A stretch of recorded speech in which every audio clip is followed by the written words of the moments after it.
3프로TV 역사 스페셜 주원준의 에인션트 고대 근동 그리고 이스라엘 이야기 저희가 시리즈로 엮어서 여러분께 전해드리고 있는데 저희가 기원전 한 3000년대 얘기 한참 저희가 지난 시간 많이 했었고요. 이제 한 2000년대까지 내려왔습니다. 근데 일주일 만에 1000년 뛰는 거야? 아니죠. 지난번에 한 4번, 5번 했으니까. 지난주에서 딱 1000년 뛰는 거. 1000년 정도는 뛰어야죠. 예. 지난주에는 정프로하고 저하고 둘이만 했는데 글쎄요. 이제 정프로님 같이 하니까 네. 마음이 굉장히 푸근해요. 그래요? 왜냐하면 둘이 진행을 하잖아요. 그럼 그걸 가지고 참 말이 많아. 왜 이번 이랬니 저랬니. 근데 이제 본인이 같이 하면 뭐 어떻게 해도 뭐 별말 없을 거 아니겠습니까? 그래요? 굉장히 지금 마음 편하다. 정프로하고 저하고. 자 오늘도 함께해 주실 무슨 주제를 모르겠어 무슨 얘기인지. 근데 솔직히 저희 프로 많잖아요. 솔직히 다 못 봐요. 그런데 제가 이제 지난주 해외 출장에 있었거든요. 이걸 다운로드 받아가지고 오프라인으로 보셨구나. 오프라인 다 그래가지고 비행기에서 야, 한 10시간 가는데 시간 가는지 모르겠네. 고를 땐 이런 시리즈가 좋죠. 엄청 좋죠. 자 오늘도 함께해 주실 한림성서연구소 주원준 박사님입니다. 어서 오십시오. 예, 안녕하세요. 주원준입니다. 반갑습니다. 자 우리 박사님 사실 이런 뭐 컨텐츠가 대중적으로 아주 많은 분들이 막 소화하는 콘텐츠는 아니잖아요. 아니죠. 그 한국 사람들이 잘 모르는 것은 새로 말하기가 굉장히 어렵거든요. 어느 정도 알고 있는 거를 다시 말하거나 좀 새로운 면을 말하는 건 좋은데 학교에서도 한 번도 안 배우고 이런 걸 얘기하는 건 좀 어려워서 그래서 한국 고대근동학회나 고대근동학자도 좀 외로운 면도 있는데 저도 되게 희한한 현상이라고 느끼고 있는데 이렇게 경제에 관심 많으시고 세상 일에 관심 많으시고 이런 분들이 이런 역사에 대해서도 관심도 많으신 게 조금 특이한 현상 같기도 하고. 그래서 그렇게 쉬어가는 코너 없으면 주식 못합니다. 죽어요. 장안 좋을 때 이런 거 보고 있어야 되거든요. 자, 근데 지난 저희가 한 5번 정도 우리 박사님과 함께 했는데 혹시 좀 뭐 그 사이에 한 2000 몇백 년 동안 놓친 게 혹시 있으시다거나 요거 좀 짚어주실 만한 게 간단하게 몇 가지만 짚고 넘어가면은 제가 사실은 이거를 이제 촘촘하게 다 하지 않고 좀 건너뛰기 때문에 책을 안 읽으시는 분들은 좀 이렇게 너무 건너뛴다라는 좀 또 지식이 있으신 분들은 그렇게 느끼실 수가 있는데 제가 이제 이 프로에서 여기에서는 그렇게 다 얘기하지는 않는 것 같아서 좀 재밌는 얘기 위주로 좀 건너뛰면서 하고 있다. 그걸 말씀드리고 또 하나는 제가 이제 몇 년도 이렇게 안 하고 대충 기원전 뭐 12세기, 23세기 이렇게 얘기하는 이유가 학자들마다 연도가 틀려요. 책을 보면. 그러니까 너무 이렇게 2000년 전, 3000년 전이니까 크로놀로지가 정립돼 있지 않고 길게 보는 우리가 롱 크로놀로지, 숏 크로놀로지 그러는데 학계에 크게 두 가지 크로놀로지가 있고 그 두 중간에 약간 절충적인 것도 있어요. 그래서 보면 전문적인 책마다 뭐 함무라피의 연도 아니면 이집트 중왕국의 어떤 파라오의 연도 그럼 다 크게는 200년씩도 막 차이가 나요. 그래서 이제 어느 학자들이 어떤 연도를 쓰는가 이건 논문에서는 엄밀하게 얘기해야 되겠지만 학자들도 전문적으로 얘기할 때도 기원전 22세기경에 메소포타미아에서 이런 식으로 써요. 그래서 제가 이제 그렇게 일부러 쓰고 있다는 거 그걸 좀 알아주시면. 그럼 학자들끼리는 막 논쟁할 때 기원전 227년, 뭐 기원전 232년 막 이렇게 또 싸워요. 그런 거 싸우죠. 크로놀로지 갖고 싸우시는 분들은 그거 하시는 분들은 그게 굉장히 중요한 일이고요. 저처럼 문헌이나 의미를 따지는 사람들 그리고 성서하고 관련을 보려는 사람들은 그거는 그분들 일이고 저는 보통 이제 학계에서도 기원전 22세기경에 뭐 아카드에서 사르곤이다 뭐 이런 식으로 쓰고 있어서 그게 이제 흔히 그렇게 쓴다 하는 얘기를 좀 말씀드리고 또 하나는 제가 고대근동이라고 여기 이렇게 써 있는데 제 책에서도 얘기했지만 고대근동이라고 할 때 띄어쓰기를 안 했으면 좋겠거든요. 우리가 중동이라고 불러야지 참 마땅한 지역인데 사실은 대부분이 근동이라고 하면 약간 유로센트리즘 느낌도 있고 해서 저는 이거 고대라는 말을 붙여 쓰지 않고 그냥 근동이라고 하면은 조금 안 좋은 말이 될 수도 있어서 지금의 근동이랑 고대 근동이랑 달라요 혹시? 지금은 근동이란 말을 안 쓰죠. 아예 안 쓰고 그냥 거의 중동이라고 하는데 사실은 이것도 뭐 터키가 중동에 들어가냐 뭐 이집트 북아프리카가 중동에 들어가냐 뭐 이런 것도 좀 논쟁의 여지가 있어서 그것도 깔끔한 말은 아니지만 어쨌든 근동이란 말은 안 쓰는데 고대 근동을 하나의 한 단어처럼 붙여 쓰지 않고 띄어쓰기 하면은 조금 오해 생길 수 있어서 제가 웬만하면 붙여 쓰는 게 좋겠다. 그 자체가 고유명사다. 그렇죠. 당시에 그 동네 이야기 예, 그런 게 있고요. 그리고 이제 3%가 워낙 영향력이 크니까 제가 홍보를 한 2가지만 하면 이런 언어들이 있어요. 아카더라든지 고대 이집트어, 우가리더 이런 것을 배울 수 있는 강좌가 한국에 있어요. 저희 한국고대근동학교에서 그런 말을 배우는 거예요? 예, 예, 언어를 배워. 쐐기문자하고 그런 분들이 수요가 있어요? 있어요. 굉장히 적지만 그래서 전국에 있는 분들 다 온라인으로 하고 해외에서도 온라인으로 하시는데 우리 세상 떠나서 천국 가면 그 언어로 얘기해야 돼요. 못 알아들으면 이리 와라 하도 못 알아듣고 그래요. 히브리어를 공부해도 히브리어 모르는구만. 천국에서는 다 의사소통돼요. 바벨탑이 없는 시절로 돌아가는 겁니다. 아유, 아저씨들. 네. 어쨌든 히브리어 이전에 나오는 그런 언어들 공부할 수 있는 한국고대근동학교 검색하시면 되고 또 하나는 댓글을 보게 되면 이걸 이제 믿음하고 연결시키는 분들 많아요. 네. 그래서 어떻게 믿음을 가지냐 이런 얘기 하시는데 이거는 제가 예수의 센터에서 구약성경 아카데미라는 강좌를 하고 있습니다. 그래서 혹시 관심 있으신 분들은 예수의 센터 구약성경 아카데미 검색하시면 된다. 이걸 좀 먼저 말씀드리려고 했어요. 그거 재밌겠네요. 네. 예. 근데 그 옛날 말들은 문자 위주로 배우시겠군요. 소리는 우리가 모를 거 아니에요. 예, 근데 이제 언어 위주로 배우는 거예요. 네. 그 글자 자체는 사실은 폰트로 쓰기도 어려우니까 다 라틴 알파벳으로 바꿔가지고 이제 전부 다 그렇게 트랜스크립션 해가지고 전사해서 공부하는 알파벳으로 바꿔서 그러면 음성을 내는 거네요. 그러니까 우리가 볼 수 있죠. 물론 그 음가가 우리가 아는 음가와 동일하냐 뭐 이거는 다를 수 있지만 어쨌든 트랜스크립션 해서 공부하는 겁니다. 네. 자, 그럼 이제 본격적으로 오늘 에인션트 6번째 시간 가보도록 할 텐데 우리도 교과서에서 많이 배웠던 함무라비, 함무라비의 법전. 그거는 인류 최초라고 우리는 배웠지만 사실은 인류 최초는 아니라는 건 이제 지난 시간에 알려주셨고 실제로 얘는 법전이라기보다는 선포문에 가깝다. 어떤 정신을 이제 널리 알리는. 그런 거 요새 연구가 다 그렇게 가고 있는 것 같은데. 이 함무라비 법전 이 사진 보시게 되면 이거 지금 루브르 박물관에 있는 거거든요. 불과 한 일주일 전에 찍어온 건데. 그러세요? 예, 제가 찍은 건 아니고 이렇게 이런 거 찍어서 저한테 좀 주시는 고마운 분이 있어요. 그러니까 요 위에 이렇게 이 둘 중에 누가 왕일까요? 오른쪽. 그럴 것 같죠. 오른쪽이 신이고 왼쪽에 그래요? 코덱스를 받는 사람이 왕이에요. 대체로 고대근동 이렇게 보고 있으면 크고 앉아 있고 좀 권위가 있어 보이는 사람이 신이고 거기에 이제 겸손하게 샤마시에게 그 코드를 받고 있는 거예요. 신의 말씀을 이렇게 받아 적은 거군요. 그래서 이게 멋진 돌에다가 이렇게 자연석에다가 이렇게 함무라비 법전을 새겨놨고 이거 1902년에 발견이 되어서 지금 프랑스로 가 있는데 여기에 보면 굉장히 정교한 법전들이 굉장히 자세하게 잘 적혀 있어요. 그리고 이게 구약성경 율법하고도 많이 관련이 있는데 보시게 되면 요 밑에 이제 그 글씨가 적혀 있죠. 표면에. 이렇게 아주 깨알같이 글씨예요? 아주 깨알같이 적혀 있습니다. 요거 이제 함무라비 법전 보시는 분들 아카드 공부할 때 보통 중급 아카드 할 때 여기 이 사진은 잘 안 보이네요. 중급 아카드 할 때 이제 이거 공부하거든요. 그래서 몇 조에 뭐 해봐라, 번역해라 이런 거 하고 그러는데 우리가 아는 함무라비 법전이 저렇게 생긴 겁니까? 그러니까 이게 책이 아니라? 책이 아니죠. 1차 자료예요. 그러니까 우리가 누가 필사한 자료가 아닙니다. 그냥 이대로 다 고대 바빌로니아에서 썼던 그 문자 그대로 나온 거예요. 저거 어디서 발견이 된 거예요? 수사에서 발견을 했는데 1902년에 원래는 바빌로니아에 있다가 전쟁에 패해가지고 기원전 12세기경 그 언저리에 뺏긴 것 같아요. 그래서 그쪽으로 가져갔는데 거기에서 발견이 돼서 지금은 프랑스로 가 있는 겁니다. 수사라고 하면 이제 페르시아 쪽이에요. 지금 이란 쪽에 이란 쪽에 있는 도시에서 발견이 되었어요. 근데 이거를 1902년에 발견하고 나서 이걸 이제 해독해서 보니까 구약성경의 내용과 굉장히 비슷해가지고 구약성경 율법에 있는 많은 것들. 근데 사실은 이게 구약성경 율법보다 더 정교해요. 어떻게 보면 상법 같은 것도 굉장히 정교하고 무슨 이자율도 따지고 그다음에 뭐 얼마 빌려줬으면 얼마 해야 되고 그다음에 먼 거리를 교역하는 사람하고 작은 거리를 교역하는 사람하고 다 따로 나누고 이런 식으로 굉장히 정교하게 돼 있어서 이게 나오자마자 이렇게 정교한 법률이 기원전 18세기에 이렇게 나왔으니까 함무라비 법전을 굉장히 많이 연구하고 신학 쪽에서는 구약성경의 율법하고 굉장히 비슷하다.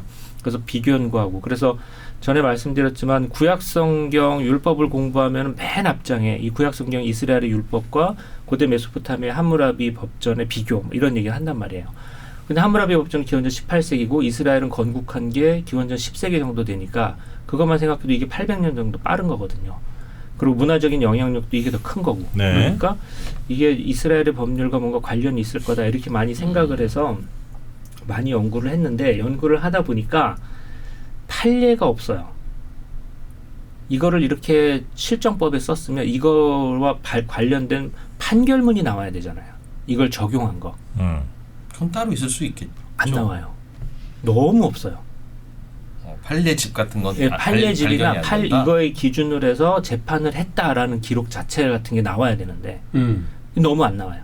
재판이 없었나요? 그러면? 그래서 이게 진짜 실정법에 맞는 재판인지 실정법에 쓰인 법이냐 그리고 이렇게 써놓으면 이거가 이제 신전 가운데 있었다고 생각을 하는데 이걸 보려면은 신전까지 가가지고 저 가운데 가서 이걸 봐야 되잖아요. 그렇죠.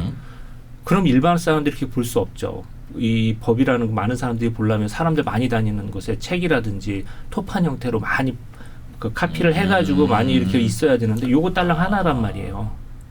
그리고 물론 카피가 없는 건 아니지만 굉장히 적어요. 그래서 근데 그때는 그때 사람들이 저 문자를 다 이해했을까요? 아니죠. 이해를 하지 않았더라도 일단 너무 적게 나온다는 건 문제가 돼요. 지금. 그래서 일상생활에 다 적용이 될 수밖에 없을 만큼 디테일합니까? 예, 굉장히 디테일. 그래서 저거는 이거는 한 사람의 재판관이 가끔 와서 저렇게 들여다보고 맞다 저렇지 하면서 판결을 내리는 식으로는 도저히 운영이 안 됐을 것 같은. 예. 그리고 이제 방화가 이 법에 없어요. 가축 절도, 보증, 물물교환, 노예 해방 이런 거에 대해서도 없어요. 그리고 왕족이 여기 이제 보면 아윌룸이라고 그 바빌로니아시의 시민들에 관해서요. 아윌룸이 어떻게 했으면 이렇게 해라. 아윌룸이 어떻게 다 아윌룸 얘기만 나오는데 아윌룸이 우리가 보통 시티즌 이렇게 번역을 하는데 그럼 왕은 없어요. 그래서 이게 일반 법률이 아니라 과연 이런 법전으로 현실 생활이 가능했겠는가 이런 거에 대해서 옛날부터 의문을 많이 봤어요. 그래서 요즘 연구 추세는 이거는 법전이라고 보기보다는 어떤 통치의 선포문의 성격이 강했을 것이다. 나는 이 원칙에 따라서 바빌로니아시를 정의롭게 다스리겠다 라고 신과 약속한 문서라든지 아니면은 일반 아주 귀족들만 좀 알 수 있는 그런 그러니까 이게 실정 법이라기보다는 철학서에 가까운 내용 아니겠느냐 포고문이나 그게 이제 아주 뭐 예를 들면 우리가 배웠던 것처럼 그 하무라비 법전에 뭐 몇 조 뭐 이런 게 있잖아요. 예. 혹은 뭐 우리 당군 할아버지처럼 뭐 훔치지 마라 이렇게 쭉 1, 2, 3조 있으면 선포문 같은데 보니까 글씨가 엄청 저 정도로 많을 일인가? 상황이면 그렇죠. 그러면 선포문보다는 법조문에 가까운 거 아니에요? 선포문에 이자율 같은 걸 넣는가 그렇죠. 이런 생각도 듭니다. 그런 생각도 들어요. 그러니까 이제 이게 이제 여러 가지 의견으로 나뉘는 거죠. 그런데 지금 요새 추세는 그런 것 같아요. 이게 이렇게 내가 정교하게 이렇게 잘 바빌로니아를 다스리겠노라. 그리고 내가 신의 뜻에 대해서 이렇게 정확하게 한치도 어긋남이 없이 세상을 다스리겠노라. 그러면서 결국 함무라비는 신의 뜻을 가장 정확히 아는 사람. 이 법전을 선포했으니까.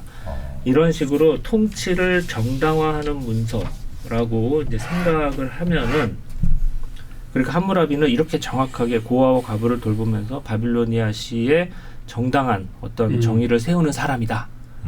라고 하면은 이게 그 당시 법, 문학, 양식으로 표현된 통치 선포문이다. 통치를 선포할 때 이런 식의 양식으로 선포한 것이다. 이렇게 볼 수 있어요. 이렇게 되면 신학적으로 볼 때 이스라엘의 율법도 좀 비슷해요.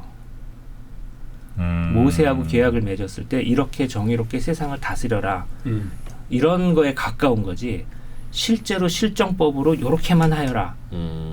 라는 거하고 조금 거리가 있는 거라는 거예요. 그러니까 우리가 율법을 볼 때 배워야 될 거는 그 율법의 철학이나 율법에 들어간 의미를 더 캐야지 실제로 이것이 그 당시 사회에서 물론 그 사회를 다 반영하긴 하겠지만 이렇게 정확하게 이렇게만 운영이 되었다 이렇게 보기에는 조금 힘들다. 그러니까 대한민국은 민주공화국이다 같은 그런 느낌인가 보네. 그렇죠. 약간 그래요. 매일 일상생활에서 민주공화국이 아닌 것 같은 일들도 자주 벌어지긴 하지만 그러나 그런 방향으로. 이런 방향으로. 그래서 이게 정확하게 적용된 법이라기보다는 함무라비의 통치 철학, 그 당시 바빌로니아가 사람들이 생각하던 이상적인 사회 이런 그러니까 저 법전에 예를 들면 뭐 내 이웃의 꼭 이런 걸 하네. 근데 이웃의 집을 탐하지 마라 뭐 이런 거. 여인을 탐하지 마라 이렇게 탐했다는 거죠 그때는.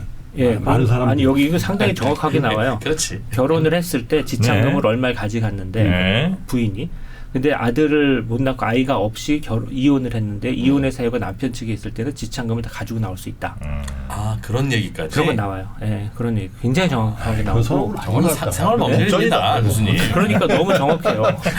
누가 통치념에 뭐 그런 것까지 나와요. 그래서 판례가 아주 높지는 않은데 근데 이게 나중에 나와요. 한 신바빌로니아 시대나 이럴 때 나와서 이것도 한참 멀어서 하여튼. 요즘의 연구 추세는 그렇습니다. 예, 대체로 성포문에 가까울 것이라는 추정을 많이 하고 계시는 거고. 예, 또 하나는 함무라비 얘기한 김에 이 책에 없는 내용인데 제가 요즘 연구하는 것도 있고 해서 하나 말씀드리면 함무라비가 이제 그 입지전적인 인물로 그 이 바빌로니아 사회를 딱 자기가 왕이 됐단 말이에요. 근데 왕이 되고 나서 함무라비 왕조를 열었는데 함무라비 왕조가 이제 어떻게 열려가냐면 함무라피가 나오고 샴슈일루나 아비에슈후 암미디타나 암미차두카까지 나와요. 그래서 암미차두카 임금이 함무라비 한 증손자뻘 정도 되는 사람인데 암미차두카 임금 시대에 쓴 토판이 하나 있어요. 그게 뭐냐면 아트라시스 토판인데 그 토판을 보게 되면 인간을 흙으로 빚은 얘기가 나오고 홍수 얘기가 나와요. 그 성경에 나오는 거. 거의 비슷하게 나와요. 그러니까 이제 이야기는 조금 다른데 세상에 두 신의 그룹이 있어요. 아누나키하고 그 이구구라는. 아누나키는 소수의 굉장히 잘 사는 그리고 단결이 잘 되는 귀족신이고 이구구는 엄청 수가 많은 노동하는 이제 신이에요. 신들의 계급이 있는 거예요. 근데 이구구가 운하를 파는 일을 하는데 어느 날 일하기 싫다고 때려쳐요. 그래서 파업을 일으켜요. 그래서 태초에 파업은 신들이 일으킨 거예요. 파업이 신성한 거예요. 그러니까 신들이 하던 일이었어요. 그래서 파업을 일으켰는데 거기 보면 이제 막 법률 용어 같은 게 나와요. 근데 파업을 일으켜서 야 우리 일하기 힘들다. 니네들이 이렇게 엔니라 그 궁전에 찾아가요. 그래서 최고신 엔닐이 아누나키 큰 신들을 모아놓고 야 이거 얘네들이 일하기 싫다는데 어떻게 하냐. 그래가지고 인간을 만들자. 지금을 말하면 휴머노이드네. 네. 그래서 인간을 만들어서 얘네들한테 일 시키고 이제 우리는 일을 하지 말자. 이제 이렇게 그래서 인간을 만듭니다 결국. 근데 그 뭐 진흙에다가 이제 구약 성경에는 이제 야훼 하나님이 이렇게 숨을 불어넣는데 여기는 신들의 침하고 신들의 피를 진흙하고 이겨가지고 인간을 만들어요. 그러니까 우리 몸에는 진흙은 약간 피조물적인 거지만 신의 피와 신의 그 타액이 흐르고 있는 거예요 우리 몸에. 그러고 나서 인간을 만들었는데 인간들이 신들하고 관계가 어그러져요. 신들을 잘 모시지 못하고 어노잉했다고 그래요. 신들을 귀찮게 해서 얘네들 다 없애버리자 그래서 신들이 홍수를 일으켜요. 그래서 홍수를 일으켰는데 홍수에서 엔키가 인간은 너무 불쌍하니까 죽이지는 말자 그래서 딱 한 사람한테만 야 신들이 홍수를 일으킬 건데 엔일이 너 좀 조심해야 돼. 그러면서 뭘 가르쳐주냐면은 방주를 만들어서 거기 모든 생물을 다 태워가지고 덮어가지고 거기다 이제 네가 이제 살면은 홍수가 다 내린 다음에 홍수가 다 그친 다음에 새를 3마리 날려보내잖아요. 근데 새 순서는 틀려요 구약 성경하고. 근데 나중에 까마귀가 거기는 좋은 신으로 나오는데 그래서 그 열어가지고 나와서 제사를 바치고 그러니까 신들이 모여들어가지고 이제 그 이후에 세상이 열렸다는 거예요.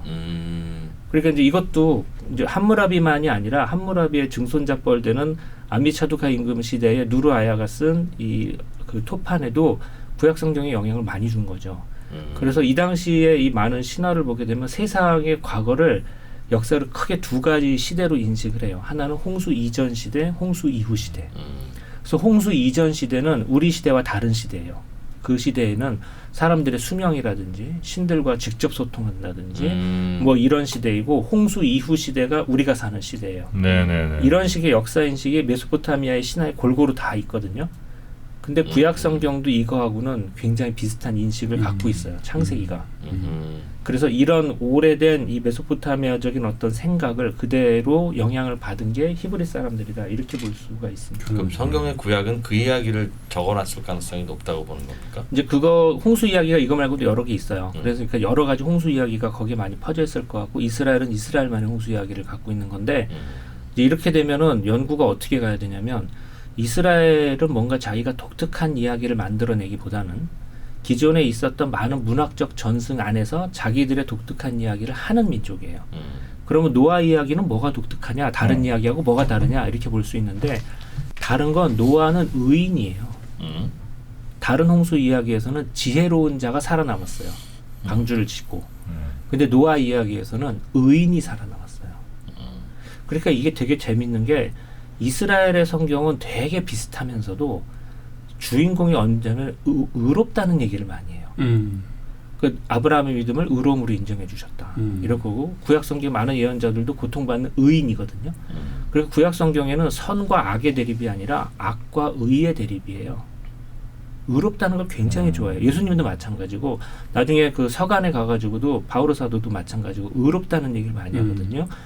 왜? 그러니까 이 종교는 선한 것보다는 표면적으로 의롭다는 얘기 검색하면 구약 성경이 정말 많이 나와요. 왜 이렇게 의롭다는 걸 좋아하는가?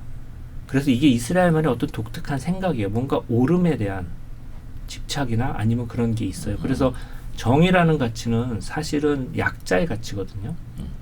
의 있는 사람들은 지혜를 좋아해요. 그래서 메소포타미아의 그 아트라시스나 길가메시 이야기는 지혜 있는 사람이에요. 신들의 뜻을 잘 알고 윗사람의 생각을 잘 느끼고 이런 사람인데 탤런트 있는 사람들. 네, 구약 성경은 의로운 걸 좋아해요.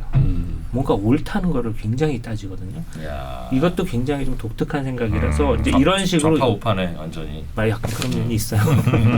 그리고 공의의 하나님 할 때 그런 그럼 비슷한 거예요. 그렇죠. 예, 그러니까 의롭다는 얘기를 굉장히 많이 따지고 노아도 의로운 사람이었고 요나도 마찬가지. 뭐 다 예언자들은 다 의로운 사람이었고 나중에 이제 신약 성서까지 가가지고 그 성서 잘 아실 테니까 예수님이 세례자 요한한테 세례를 받으실 때 세례자 요한이 그러잖아요. 아니 제가 선생님한테 세례를 받아야지 어떻게 이렇게 오셨습니까? 그러니까 예수님이 지금 이대로 하십시다 하면서 이래야지 하느님의 의로움이 이루어집니다 그러거든요.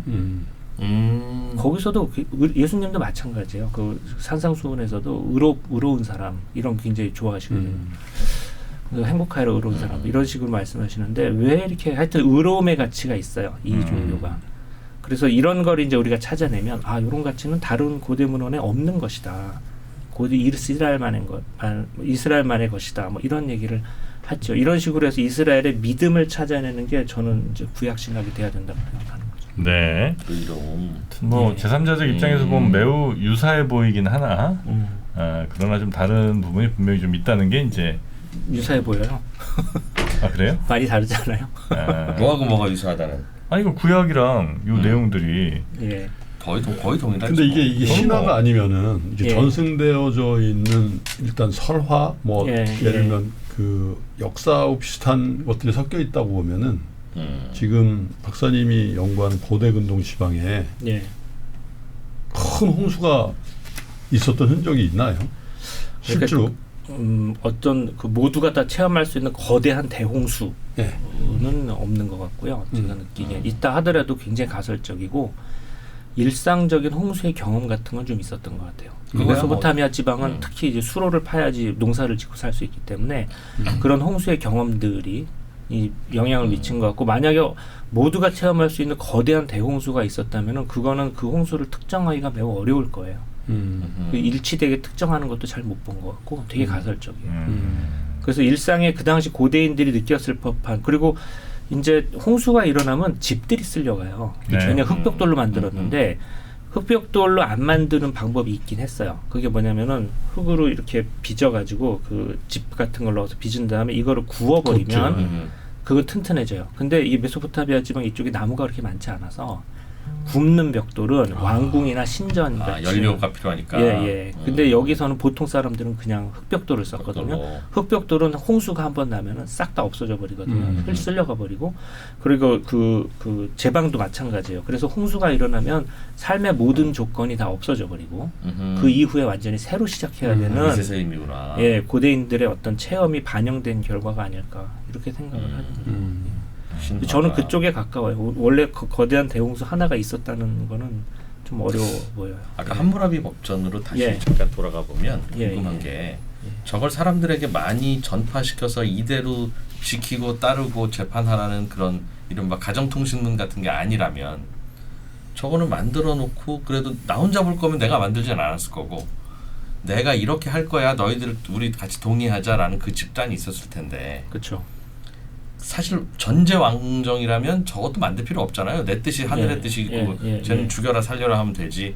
야, 이런 룰을 만들자라고 하는 거는 뭔가 서로 그 견제도 있고 균형도 있고 그쵸. 때로는 서로 아쉬운 점도 있고 예. 그랬었다는 뜻 같은데. 그게 이제 메소포타미아 특유의 도시국가의 자유로운 경쟁이라는 거예요.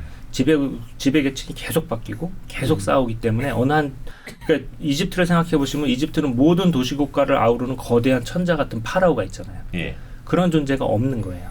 그러니까 어떤 한 왕조가 새로 세워지면 함무라비 왕조는 함무라비가 세우고 거기서 한 5-6 왕조까지만 갔는데 불안하구나. 예, 그러니까 이거를 갖고 통치 이데올로기를 정립하는 거예요. 그러니까 우리가 지난 시간에 본 그 우르난무 법전이라든지 리피트 이슈타르 법전도 네. 비슷한 역할을 했을 것이다. 이렇게 생각하는 것이죠. 그것도 통치 이데올로기를 얘기해요. 그래서 자기 통치의 이데올로기를 이렇게 법전의 형식으로 공표하고 기록하는 문학 전승이 있는 거 아니냐. 네. 이렇게 보는 거죠. 근데 이 함무라비라는 진짜 걸출한 인물이 열심히 이제 잘 통치하고 있었을 텐데 요 왕국이라고 해야 되나? 하여튼 요 예. 나라는 어떻게 누구에 의해서 이렇게 무너진 겁니까 그러면? 이제 무너지는 얘기가 히타이트로 가야 되는데. 히타이트. 예. 그 철기 문명 갖고 있던 데인가 여기가? 예, 흔히 그렇게 알고 있는데. 예, 거기까지만 알죠. 교과서에서 딱 우리는 그렇게 배웠으니까. 네. 히타이트는 지난 시간에 말씀드린 아나톨리아 반도죠. 지금의 튀르키예 지방. 거기에 이제 아시리아 상인들이 가가지고 그 문자를 전해줬다고 그랬잖아요. 네. 그러니까 아시리아 상인들이 들어가기 전까지 기원전 22세기 뭐 이 정도까지는 문자가 없었어요. 문자 없던 시대의 유물이 이런 게 나와요. 저 지금만 들어도 엄청나죠. 뭐 촛대예요, 뭐예요? 그러니까 이거를 가보면 여기도 썬디스크라고 써 있어요. 그 이제 여기 보면 알라차육인데 이거는 썬디스크. 이게 태양이다 이거예요. 네. 그러니까 이거는 이제 쉽게 얘기하면 안 되지만 약간 농담 삼아 얘기하면 썬디스크라고 생각이 되는 거죠. 이게 문자가 없으면 뭐라고 얘기하겠어요? 여러분이 이걸 이제 발견했어요. 이게 뭐냐 물어보면 배드민턴채? 촛대가 초대. 유태인 촛대들이 용도로는 뭐예요? 그걸 몰라. 그걸 모른다는 모르겠어요. 이런 것도 나와요. 이런 거 굉장히 많이 나와요. 썬디스크가 뭐예요? 무슨 뜻이에요? 태양 원반. 태양을 상징하는 원반이에요. 디스크. 장식품 그냥 저스트. 아니면 뭐 의뢰에 썼겠죠. 아니면 제사에 쓰거나. 예, 뭐 태양신과 관련된. 저 철입니까? 예, 철도 거예요. 청동도 아니 청동이죠. 청동일 겁니다. 제가 자세히 더 봐야 되지만. 저건 뭐 소일까요? 소죠, 이건. 네. 예. 그 이런 것들이 많이 나와요. 알라차흐육이라든지 아니면 지금 뭐 그 앙카라 가서 보시면 굉장히 많은 것들이 나오는데 이 이전에 어떤 그 문명이 있었던 건 확실해요. 이런 것도 만들고 그리고 굉장히 큰 것들도 많이 나오는데 이 사람들이 누구였고 이 사람들이 스스로 어떻게 불렀고 이런 거에 대한 기록이 없습니다. 이게 문자가 없은 당시에 어떤 기록 굉장히 훌륭한 거 많아요. 지금 아주 일부만 보여드린 거고 이거 잘 알 수가 없습니다. 이게 이제 히타이트인들이라고 할 수 있는데 이 사람들이 이제 지난 시간에 아시리아 상인들이 와가지고 계절적으로 그 교역을 하면서 아시리아 사람들이 거기다 이제 그 자기 무역 대표부를 설치하고 하면서 히타이트가 이제 자라났어요. 네. 문명이 생기고 자기네 언어를 썼는데 이것도 생각해 보면 아시리아 문자를 히타이트식으로 변형한 게 히타이터예요. 근데 히타이터는 인도 유럽어예요. 히타이트는 어디서 유래한? 그러니까 이 사람들 기록을 보게 되면 그 기록을 보고 알 수 있는 건데 히트인들이거든요. 히트. 예, 그러니까 H 밑에 점을 찍는 히트라고 해요. 그러니까 그냥 H가 아니고 H 밑에 점 찍는 게 있고 H 밑에 이렇게 싹 이렇게 반달 모양으로 이렇게 쓰는 게 있어요. 그러니까 H가 여러 개 있는 거죠. 네. 그래서 우리가 흐 이렇게 이제 발음을 하는데 강하게 히트인들이라는 사람이 있어요. 히트 민족이 히타이트라고 우리가 영어로 보는 건데 그 옛날 구약 성경 공동 번역의 헷 쪽이 이 사람들이에요. 근데 이 사람들이 자기네 역사를 자기는 하트의 후손이라 그래요. 하트? 그러니까 하트가 있었고 히트가 있구나 우리가 이렇게 보는 거죠. 그러니까 히트인들이 하트의 후손이라고 생각하는데 하트는 H 밑에 이렇게 꺽쇠를 꺾는 거라 다른 민족이에요. 그래서 자기네들은 하트인은 아닌데 하트인의 것을 우리가 배워가지고 우리는 하트를 매우 존경하고 하트의 문화를 잇는다 이런 자의식을 가지고 있어요. 그래서 히타이트 문서에서는 히타이트인들이 자기를 히타이트라고 안 부르고 우리는 하트다 그래요. 근데 하지만 하트는 아니에요. 그래서 옛날 그 히타이트 초기 연구소에는 이 하트라고 그랬어요, 이 사람들. 근데 알고 보니까 이 사람들이 문헌 속에서 얘기하는 하트는 자기들이 아니라 자기들보다 선대에 있었던 사람들이고 자기들은 히트가 맞아요. 언어도 그렇고. 그래서 하트 이런 건 잘 모를 거야. 아마 아직 안 나왔을 텐데 잘. 이제 이거는 이제 히트인들입니다. 그러니까 요 지금 우리가 요 보는 문자 생활 이전에 göbekli tepe라든지 아니 알라차흐육이라든지 이런 데서 보는 거는 하트인이라면 하트인일 수가 있어요. 확실히 알지 않지만 그렇지만 나중에 나라를 세운 사람들은 히트인들이에요. 그래서 히트인들은 그러니까 이게 이제 쐐기문자 공부하는데 어려운 점인데 쐐기문자 하나에 대략 한 30개 정도의 언어가 있어요.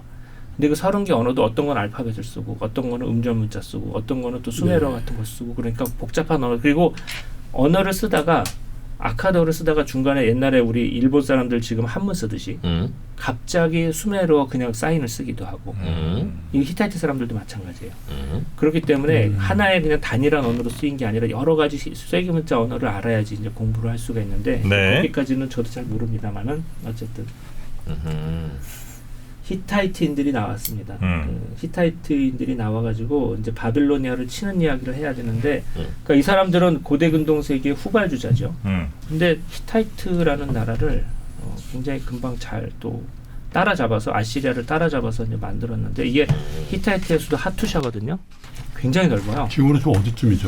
지금 튀르키예 약간 남부예요. 튀르키 남부. 예, 그 중부 남부 쪽 곧 중간쯤 될 거예요. 이거 굉장히 넓은데 이 하투샤는 너무 넓어서 굉장히 넓은 도시거든요. 이 넓은 도시 안을 지금도 차를 타고 돌아다녀야 될 정도로 굉장히 넓습니다.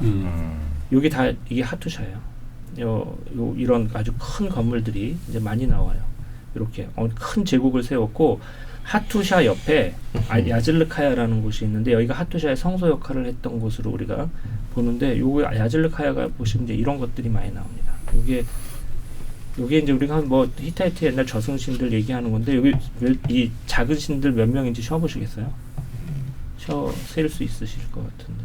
12명? 예. 12이 한 세트거든요. 네, 24. 12사람을 하나의 세트로 얘기하는 거 이스라엘 12부족도 생각하시겠지만 12지파. 예. 그러니까 10이라는 상징수도 이스라엘의 것은 원래 아니었어요.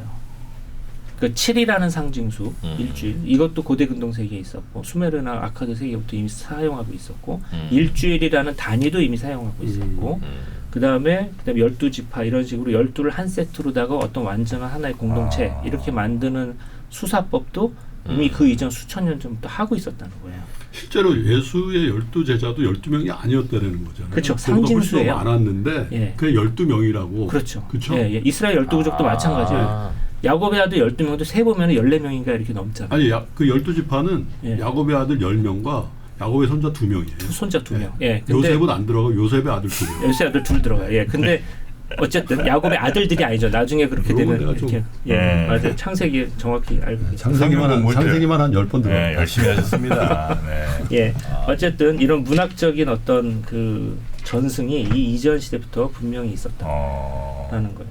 네. 근데 이제 이 히타이트가 보니까 그러니까 이제 인도 유럽어를 쓰는 히타이트가 나중에 우리가 히타이트 신제국 할 때 이제 이 사람들의 특징 그때 자세히 말씀드리고 예. 아시리아를 모방해서 아시리아 같은 나라를 만들려고 해서 히타이트라는 이제 초기 왕국을 만들었는데 굉장히 잘 만들었어요. 그래가지고 금방 나라를 부강하게 만들어서 이게 이제 고대사의 요 동네의 수수께끼 중에 하나인데 히타이트는 터키 쪽에서 이 티그리스강 유프라테스강 남부의 비옥한 남쪽 땅을 향한 동경과 열망 같은 게 있어요. 저기가 정말 살기 좋은 땅이고 세상의 원류이고 거기서 나오는 어떤 것이 되게 좋다. 그러니까 우리가 저기를 가야 된다 이런 생각이 있었던 것 같아요. 그래서 히타이트 초기에 하투실리라는 왕이 있었고 무르실리라는 그 손자가 있는데 하투실리하고 무르실리를 거치면서 이 사람들이 남쪽으로 대대적으로 진격 작전을 벌여서 바빌로니아를 함락시켜요. 예. 이게 너무 수수께끼 같은 일에 1595년에 바빌론을 점령한 거는 확실한 것 같아요. 네. 그래서 그 큰 바빌로니아가 세상을 지배하고 자신들의 문화와 언어를 퍼뜨리던 바빌로니아가 무너져요. 여기서.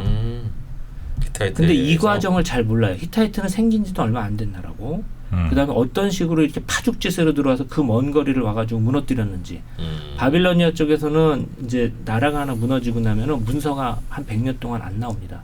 이걸 우리가 암흑시대라고 부르거든요. 네. 문서가 나오려면은 정상적인 사회 활동이 이루어져야 돼요.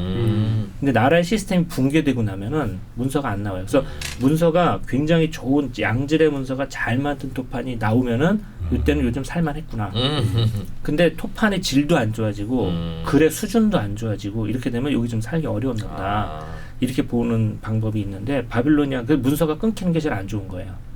전혀 안 나오는 시대는 이거 되게 먹고 살기 힘들었나 보다 이렇게 볼 수 있는 건데 네. 바빌로니아가 아까 말씀드렸듯이 암미차두카 임금 때 그렇게 멋있는 아트라시스 이야기, 홍수 이야기 이런 것도 만들어내고 아름다운 토판 세 장에다가 그렇게 그런 훌륭한 문학 작품을 갖고 있던 나라가 한 100년 정도 안 나와요. 문헌이. 암흑시대가 일어나요. 그래서 바빌로니아가 망한 건 확실한 것 같은데 그리고 바빌로니아 기록에서도 이제 당했다는 기록이 나오고 하지만 이렇게 수치스러운 일은 얘기를 잘 안 합니다. 그래서 우리가 이 정황을 잘 알 수가 없는데 더 놀라운 점은 이거예요. 무르실리가 할아버지 하투실리가 남진하려다가 실패했고 자기가 무르실리가 가가지고 바빌로니아를 함락했는데 그러면 바빌로니아 그 풍요로운 땅을 다스려야 되잖아요. 이 사람이 돌아와요. 하투샤로. 그래서 왜 돌아왔는지도 모르는데 이제 추측을 하기로는 한틸리가 걱정이 됐을 것이다. 한틸리는 자기의 그 매부죠. 매제 한틸리. 매부한테 하투샤를 맡겨놨는데 내가 바빌로니아를 다스리면 얘가 여기서 왕이 될지 모른다. 그래가지고 돌아가요. 이거 걱정되는 것 같아요. 이렇게 돌아가면 얘는 죽어요. 가서. 한틸리한테 죽어요. 걱정이 맞았던 거예요. 그러니까 그걸 점령해놓고 돌아가서 그러니까 이게 나중에 그 굉장히 안 좋게 결과를 끝나요. 히타이트도 암흑시대로 들어가고 거기서도 내분이 크게 있었던 거예요. 바빌로니아도 내분이 크게 있었던 거예요. 그래서 기원전 2000년대 전반기가 이렇게 끝나요. 바빌로니아도 망가지고 그 히타이트도 망가지고 우리가 미탄 안 했지만 하여튼 그래서 기원전 2000년대 초반에 막 바빌로니아 일어나고 이쪽에서는 히타이트 일어나고 하다가 한번 쾅 부딪히고는 한 100년 정도 양쪽 다 확 없어지면서 한 500년 정도의 역사가 한마디로 이제 정리가 되는 그런 역사가 이루어져요. 예. 계속 오랫동안 싸워서 국력이 소진돼서 그런 걸까요? 그러니까 이제 패턴은 비슷한 것 같은데 내분하고 외침은 거의 같은 시기에 이루어져요.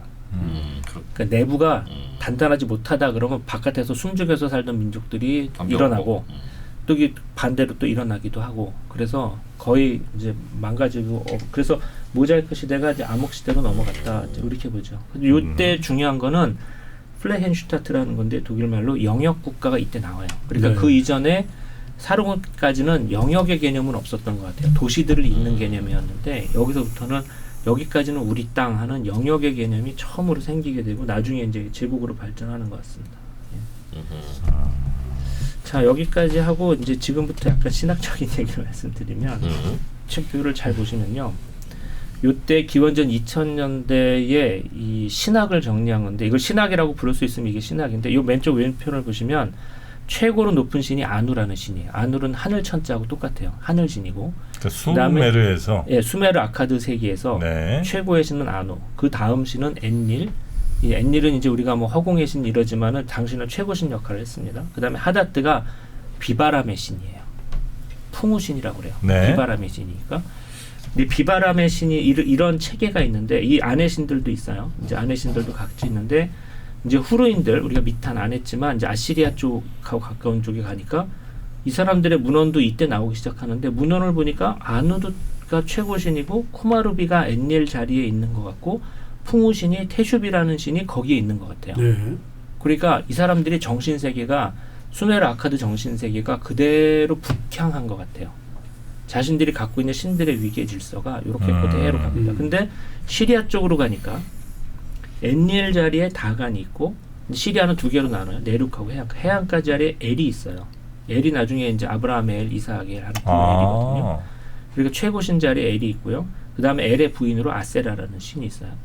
그 다음에 그 밑에 엔닐 밑에서 제일 인기 있었던 신은 하다트인데 하다트 자리에 후르 쪽에서는 테슈비 있지만 그리고 이제 히타이트 쪽에서도 테슈비인데 시리아 쪽에서는 바알이에요.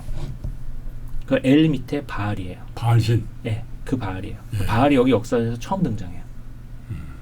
그러니까 이제 글이 나오면서부터 문헌이 이제 처음으로 여기서 나오게 되는데 이 문헌이 나오면서부터 이런 이제 이 펠리오 편인데 제가 좋아해서 많이 인용을 하는 편인데 이 사람들이 수메르 아카드 시대의 어떤 사고방식 신학을 그대로 이어받아서 자신들이 원래 갖고 있던 신의 이름을 여기다가 다시 위치를 잡은 것 같아요.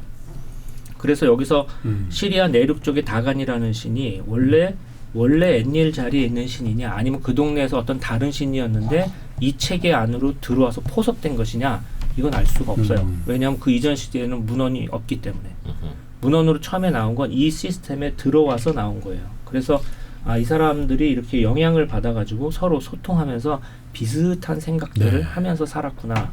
이렇게 되면 여기서 이제 바알이 처음 나오게 되는데 바알이 뭐 중요한 신이에요? 바알 신이 굉장히 유대인 입장에서는 가장 큰 이교도지. 예, 그 잡신의 대왕 같은 그런 신인데 그래서 이제 이거를 이렇게 볼 수 있습니다. 왼쪽에 있었던 거는 표준 지역, 수메르 아카드는 표준 지역, 메소포타미아나. 나머지는 그 영향을 받은 신흥지대 이렇게 볼 수가 있어요. 근데 이런 질문을 한번 해볼 수가 있는데 지금 우리가 이렇게 표로 알고 있는데 고대인들도 이걸 알고 있었을까? 우리가 혹시 자료를 가지고 이걸 재구성한 거 아닐까? 그러니까 듀령이나 투게나프트 논문 같은 거 참 재밌게 읽는데 그분들이 이런 생각을 해요. 이 이스라엘 쪽에 바다신은 얌무라는 신인데 저쪽에는 티아맛이라는 신이 있어요. 우리가 둘 다 바다신으로 알고 있는데 야 고대인들도 우리 쪽은 바다신이 얌무인데 쟤네 쪽은 바다신이 티아맛이야 이렇게 알고 있었을까? 티아맛 믿는 애들도 야 우리 쪽에서 이 신은 저쪽에서는 저 신이야. 그러니까 이거 신들의 위계나 이 정체성을 통역한다고 그래. 트랜슬레이션이라는 말을 쓰는데 이렇게 통역하면서 서로 고대인들도 알고 있었을까? 교류가 많았으면 당연히 알았겠죠. 근데 그 증거를 어디서 알 수 있을까? 증거를. 예, 우리가 이제 여러 자료를 보니까 비슷하게 나와서 얘기는 하는데 혹시 우리의 생각이 투사된 건 아닐까? 고대에. 근데 자료가 있어요. 뭐냐면 신들 리스트가 있는데 아누신 자리에 무엇이 그러니까 서로 다른 지역의 신들을 이렇게 리스트로 써놓은 토판이 있어요. 저거는 요 신은 요 신, 요 신은 요 신 이런 식으로 그 토판이 밑도 끝도 없이 토판만 나와요. 그러니까 이게 왜 필요했겠냐라는 거예요. 그러니까 고대의 서기들이 저쪽 신화를 좀 읽고 좀 이렇게 하려면은 여기 나오는 저 신은 우리 쪽의 요 신이야. 요걸 좀 알기 위해 가지고 요런 신들의 리스트를 갖고 있지 않았겠냐 이거고 우가릭 같은 데서 후르인들의 신들 목록이 나올 때가 있거든요. 그 자기네 믿지도 않는 신인데 저쪽 동네 신들의 이름을 왜 갖고 나와요? 그러니까 이런 식으로 고대인들도 그런 신들의 목록을 갖고 있었을 거다라는 거예요. 그게 토판 형식으로 나왔다는 건 그 당시 썼던 거예요. 토판은 어떤 거예요? 토판은 진흙판인데 네. 진흙판 중에서 이제 진흙이 질이 안 좋은 진흙은 말리다가 깨져요. 질이 좋은 진흙은 말릴 때 안 깨지고 우리가 쐐기로 이렇게 콕콕콕 찢어서 이렇게 토판을 찍잖아요. 네. 그럼 그것이 그대로 다 살아 있어요. 좋은 진흙을 쓰는 건데 토판 사진 오늘 갖고 온 거 하나 있어요. 네, 이런 토판. 이야. 크기도 저게 꽤 크게 이 정도 돼요. 작아요. 주머니에도 들어가고 저럴 정도로. 이건 제가 오늘 왜 가져왔냐면 지난 시간에 우리가 봉투 있었다고 그랬잖아요. 이게 봉투 토판이 깨진 건데 이렇게 안에 토판에다가 글씨를 잔뜩 써놨잖아요. 예. 이거를 누구한테 가져가라고 해서 편지를 보내면 가져가던 놈이 중간에 다 읽을 거 아닙니까? 그렇지. 걔가 몰라야 되는데. 바깥에 있는 껍데기가 봉투예요? 껍데기로 그래서 우리가 엔벨롭이라고 그래요. 봉투를 해가지고. 야, 종이가 없으니까 별짓을 다 했구나 진흙으로. 예, 이런 것들 좀 나와요. 세상에. 이것도 마찬가지죠. 저렇게 깨져서 나오니까. 그러니까 바깥에는 멋있는 거 이렇게 그 인장 같은 거 이렇게 해놓고 나서 붙이고 안에 내용을 알 수 없게 하고 이제 이것도 마찬가지예요. 예, 이렇게 이런. 근데 여기 이제 쐐기로다 이게 우리가 천필이라고 하는데 스틸러스로 이렇게 콕콕콕콕 찍어가지고 글씨를 새기면 이게 갈라지는 진흙은 이게 나중에 되면 이게 원래 내가 찍었던 획인지 아닌지 그 미세한 획 같은 게 안 이게 헷갈릴 거 아니에요. 그러니까 좋은 진흙을 써가지고 그래서 좋은 진흙을 갖고 싸움도 해요. 전쟁도. 진흙을 위해서? 네, 그 진흙을 많이 갖고 있으면 좋은 거예요. 그러니까 진흙 폰소드 같은 학자는 고대 근동 문명은 진흙이 만들었다고 그러는데 진흙에 세 가지 직업이 있어요. 하나는 벽돌공. 그 벽돌공은 뭘 만들었냐면 건축학과 수학의 선배라고 그러는데 벽돌을 몇 개 만들어서 몇 개 진흙을 건물을 지어야 되고 노동력을 얼마나 동원해야 되고 이런 거 계산을 다 하는 사람. 그 다음에 하나는 도공. 그릇을 만드는 사람, 도자기. 이 사람들은 미술가. 그 다음에 그 구웠기 때문에 구우면서 유약 반응이 어떻게 일어나는지 알아야 되니까 화학과의 조상 이렇게 얘기하고 마지막은 이 서기들 토판에다가 글을 쓴 사람. 요 셋이 그러니까 고대 근동 문명은 이제 진흙이 만들었다 이렇게 얘기할 수 있는 건데 저것도 다 지금 해독이 된 거죠? 다 해독되죠. 요즘 우리가 반도체 가지고 싸우는 것도 그게 정보를 기록하는 거 아닙니까? 반도체라는 게. 그러니 같은 맥락인 것 같기도 하네. 근데 이제 저게 좋아야 문명이 살아나는 거니까. 그렇죠. 그러니까 이 진흙이 굉장히 귀한 재료였고 그 진흙을 가지고 서로 싸움도 하고 이랬는데 이제 이렇게 보시게 되면 요 시리아 쪽 이제 이게 여기 이제 해안가 셈족 우가리 요쪽이 이제 나중에 이스라엘이 이 시대부터 한 500년은 지나야지 들어오는데 엘이라는 신하고 바알이라는 신이 이렇게 있잖아요. 이 신의 공통점은 뭐냐면 이게 원래 일반 명사예요. 엘은 그냥 신이라는 뜻이고 바알은 그냥 주인이라는 뜻인데 일반 명사가 고유 명사가 되는 그런 현상이 나타나는 지역이에요. 사실은 엘로힘도 사실은 일반 명사를 볼 수 있는데 그래서 이런 이 지역의 특징이 하나 있고 또 하나는 이스라엘보다 바알이 먼저 온 거예요. 이 지역에 지금 성경의 가나안 지방인데 이스라엘보다 바알이 이 지역에 먼저 도착한 거예요. 여기에서 이제 재밌는 거는 아누라는 신은 금방 잊혀졌어요. 그래서 문서에 잘 안 나와요. 역할도 안 하고 신화에서 역할도 나중에 잘 안 하게 돼요. 그래서 우리가 데우스 오시우스스 잊혀진 신이라고 하는데 엔닐은 많이 나와요. 근데 그 밑에 하닷드라는 풍우신이 있어요. 비바람의 신. 얘가 이상하게 2000년대 중반기쯤에 대중적인 인기를 굉장히 얻어요. 하다드라는 신이. 하다드가 아다트 뭐 이런 신인데 이거를 잘 이해를 못 하겠는데 많이 설명하는 거는 비바람의 신이 비와 바람을 부리기 때문에 건조한 지역에서 비를 내린다는 건 풍요죠. 그리고 바람은 폭풍이나 권능. 그렇죠. 그렇기 때문에 그 토르의 원형이기도 하거든요. 비바람의 신이. 그래서 이제 한쪽에서는 엄청난 전쟁 신이고 힘이 있고 한쪽에서는 또 풍요롭게 비도 내리니까 대중적 매력이 있는 양면성이 있는 신이다 해가지고 인기가 있었을 것 같은데 하닷드, 테슈, 바알 뭐 굉장히 쭉 인기를 누립니다. 그래서 상도 굉장히 많이 나오는데 이거 아주 일부만 가져오면 이건 좀 이따가 얘기하는 바알이고 이게 바알이에요. 이게 황소를 타고 있고 황소 숭배하고 관련이 있죠. 그러네. 양쪽에 이 번개다발하고 이 무기를 쓴 거예요. 언제나 이 풍우신 하닷드 계열은 다 이렇게 서 있어요. 양쪽에 무기를 들고 황소 같은 거 타고 있는데 황소 안 타고 있는 것도 물론 있습니다만은 보면은 이것도 같은 계열. 이거는 테슈비예요. 히타이트에서 나왔으니까 그렇게 테슈비라고 생각하는 거고요. 그 다음에 이제 종이 없으니까 참 불편하구나. 이것도 바알이에요. 이건 루브르 박물관에 있는 바알인데 이렇게 서서 이렇게 곤봉 들고 이렇게 서 있으면 바알 신입니다. 되게 많아요. 근데 이제 이렇게 그냥 서 있는 바알 신도 있어요. 이거예요. 이렇게 서 있는 바알사. 요거 밑에 이제 자료가 쓰여있죠. 이거는 이제 송도에 있는 국립 세계문자박물관에 레플리카가 하나 있는데 거기에 나와 있는 그 신이 우리 송도요? 우리 인천 송도에 있습니다. 그 얘기 하나 안 드렸는데 여기서 처음 얘기하는 것 같은데 그 아트라시스하고 그 길가메시 얘기 보면 아까 홍수 얘기 말씀드렸잖아요. 그 홍수에 그 홍수를 만들 때 방주를 짓는데 방주라는 말이 뭔지 아세요? 방주. 평평한 배? 그렇죠. 모방자 써서 사각형의 배란 뜻인데 원래 배는 이렇게 길쭉해야 되잖아요. 그렇죠. 물살을 헤치고 나아가야 되는데 방주는 그럴 필요가 없는 배예요. 떠 있기만 하면 되니까. 홍수가 나면 떠올랐다가 그대로 앉으면 되거든요.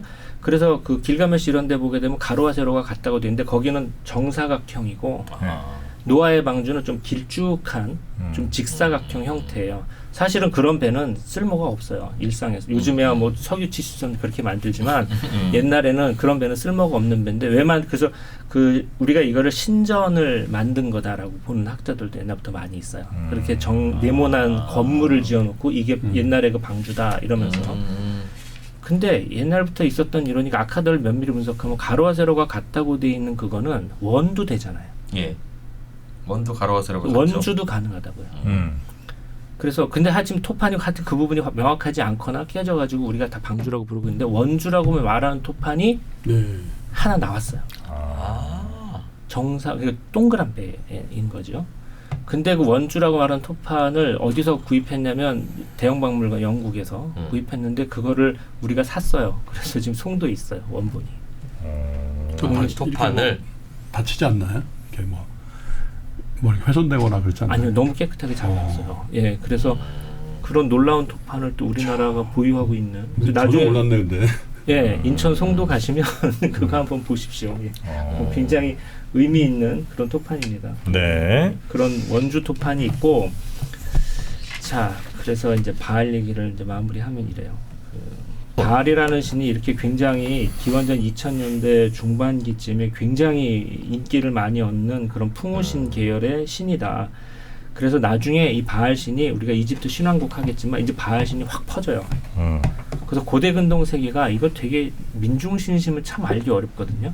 갑자기 사람들이 단체로 어디 한 군데 꽂히는 데가 있는 거예요. 갑자기 이 당시 사람들이 바알이라든지 바알과 비슷한 테슈비라든지 하다트, 이게 이제 이름도 여러 개예요. 그래서 그 메소포타미아 지방의 아다트 신인데 이런 신들에 관한 문헌이 갑자기 늘어나고 네.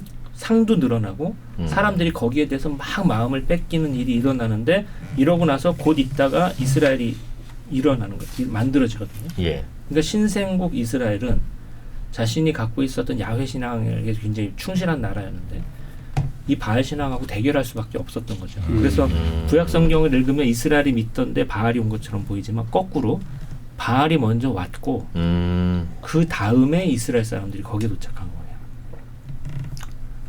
중요한 거예요? 순서는 다르죠. 예. 아니 중요하죠. 그러면 중요해요. 왜 중요한지 우리는 잘 모르니까. 그래요? 네. 하여튼 구약 성경의 서사하고 조금 다를 수가 있잖아요. 감이 좀 저희는 없어서. 박사님께서 말씀하신 그걸 알거든. 성경에 보면 그렇게 돼 있어. 자기가 정통이고 바알은 사입이야. 성경에. 야훼가 정통이고. 그렇지. 이게 이단이야 이단. 예를 들면 요즘으로 좀 신천지야. 예를 들면. 네. 근데 지금 박사님의 해석에 의하면 바알이 먼저 있었다는 거지. 맞아요. 예. 먼저 그 세계의 보편적인 종교일 수도 있다는 거지. 그래서 세계관이 거기 투영되는 거지. 그러니까 이스라엘이 아까 그 표를 보게 되시면 이스라엘이 거기서 새로운 나라를 만들었으면 다른 이스라엘의 모든 새로운 주변 나라들은 이 신학에서 그렇게 벗어나지 않아요. 다 이런 비슷한 신학 체계를 갖고 있어요. 그 동네 사람들은 예, 거의 다 그래요. 그러니까 이집트가 조금 다르고요. 워낙 거기 다르니까 다른 히타이트까지 다 포함해가지고 이런 비슷한 신학 체계를 갖고 있는데 이스라엘은 이 신학 체계를 안 받아들인 나라예요. 그러니까 문학적으로 어떤 모티프라든지 비유라든지 이런 것들은 굉장히 비슷한 게 많아요. 그 문화권에서 살았으니까 그럴 수밖에 없는데 좀 이상한 생각을 해요. 이 사람들 입장에서 보면 쟤네들은 이 체계를 안 받아들인 사람들이에요. 새로운 신으로. 예. 그게 이제 이스라엘이 굉장히 독특한 점이에요. 요때는 아직 조로아스터 전이에요? 한참 전이죠. 한참 전이에요? 예. 이것보다는 뭐 한 1000년은 훨씬 더 기다려요. 그래요? 예. 그래서 이스라엘 사람들이 받아들인 그것도 어떻게 그렇게 그러니까 그 동네 사람들은 다 이런 식으로 받아들였는데 왜 그 사람들만 좀 다르게 받아들였는가? 그것도 이제 연구 주제이긴 하겠군요. 그러니까 그거를 얘기하려면 성경의 서사를 따라가는 수밖에 없는데 성경의 서사는 사실은 이집트 탈출 사건이에요. 이집트 탈출 사건에서 이런 식의 체계를 한번 무너뜨린 것 같아요. 이 파라오를 이겼다는 거는 이것보다 훨씬 더 큰 신을 우리 신이 이겼다. 야훼 하느님이 이겼다라는 강렬한 신앙 체험이 있었던 것 같아요. 네네네. 그래서 이 체계를 안 받아들이는 어떤 흐름 같은 게 이스라엘 안에서 크게 이제 발생을 한 것 같아요. 그 사건이 결국은 유대교와 또 이어지는 이렇게 기독교까지 만들어낸. 그러니까 이 사람들이 우리 신은 이 체계 이런 신학 체계를 안 받아들이는 신이다. 우리는 좀 다른 신을 믿고 있다라는 생각을 하는데 이게 이스라엘 안에서도 잘 안 받아들여진 것 같아요. 이스라엘 안에서도 이걸 그냥 받아들이고 살자. 싸움이 좀 있었구나. 예, 굉장히 심해요. 그래서 이스라엘 안에서도 오히려 야훼 신앙을 얘기하는 엘리야 같은 사람들은 막 도망다니고 아합이 아마 이런 거 믿었을 것 같아요. 요 신앙, 요 체계대로 해서 우리도 이를테면은 글로벌 스탠다드로 가자. 이런 얘기를 했던 것 같고 아니다. 우리 신 그러니까 뭔가 새롭고 다른 신이다라는 얘기를 하기가 어려운 거예요. 실체도 잘 없고 그런 사람들이 성경에는 이제 크게 쓰여진 있는지 없는지 모르겠지만 위대한 선지자가 되어 있는 거죠. 그렇죠. 그러니까 실제로는 이렇게 이스라엘의 정통 믿음을 갖고 있었던 사람은 그 당시 사회에서는 소수파였을 가능성이 있죠.